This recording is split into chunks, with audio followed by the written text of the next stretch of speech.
छत्रपती शिवाजी महाराज यांच्या जयंतीच्या निमित्तानं आज मालवणमध्ये विशेष कार्यक्रमांचं आयोजन करण्यात आलंय। येथील राजकोट किल्ल्यावर आज सकाळी 11 वाजता छत्रपती शिवाजी महाराज यांच्या पुतळा उभारणीच्या कामाची पायाभरणी होणार आहे।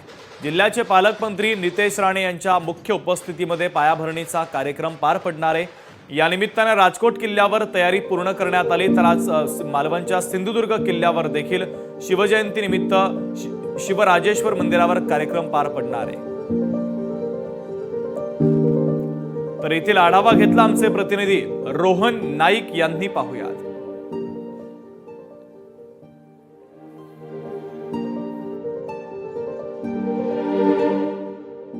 सिंधुदुर्ग जिल्ह्यामध्ये आज मोठा उत्साह आहे, कारण छत्रपती शिवाजी महाराजांची जयंती मोठ्या उत्साहात साजरी केली जाते। मी आता आहे मालवण येथील राजकोट किल्ल्यावर आज सकाळी 11 वाजता जिल्ह्याचे पालकमंत्री नितेश राणे यांच्या उपस्थितीत पायाभरणी कार्यक्रम होणार आहे। राजकोट येथील किल्ल्यावर छत्रपती शिवरायांचा जो पुतळा उभारण्यात येणार त्याचा पायाभरणी कार्यक्रम, त्यानिमित्त आपण पाहू शकता इथे कशा प्रकारे तयारी करण्यात आलेली आहे।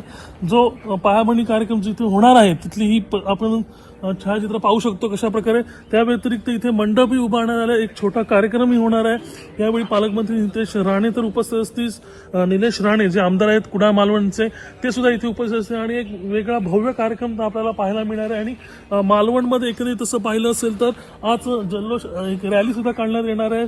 आज जो कार्यक्रम होणार आहे तर त्या व्यतिरिक्त सिंधुदुर्ग किल्ल्यावर सुद्धा एक कार्यक्रम होणार आहे। आणि ही इथली राजकोटवरची परिस्थिती सकाळी 11 वाजता एक विशेष कार्यक्रम होणार आणि या कार्यक्रमामध्ये हा जो पायाभरणी कार्यक्रम आहे शिवछत्रपतींच्या पुतळ्याच्या कामाचा पायाभरणी कार्यक्रम इथे होणार आहे एवढं। आणि त्यावेळी एकंदरीत मालवणवासी असतील, सिंधुदुर्ग जिल्ह्यातील अनेक नागरिक शिवछत्रपतींचे भक्त असतील ते सुद्धा इथे उपस्थित राहणार आहेत। कॅमेरा पर्सन योगेश रोहन नाईक, लोकशाही मराठी, सिंधुदुर्ग। लोकशाही मराठी ऐका, पहा, जागरूक रहा।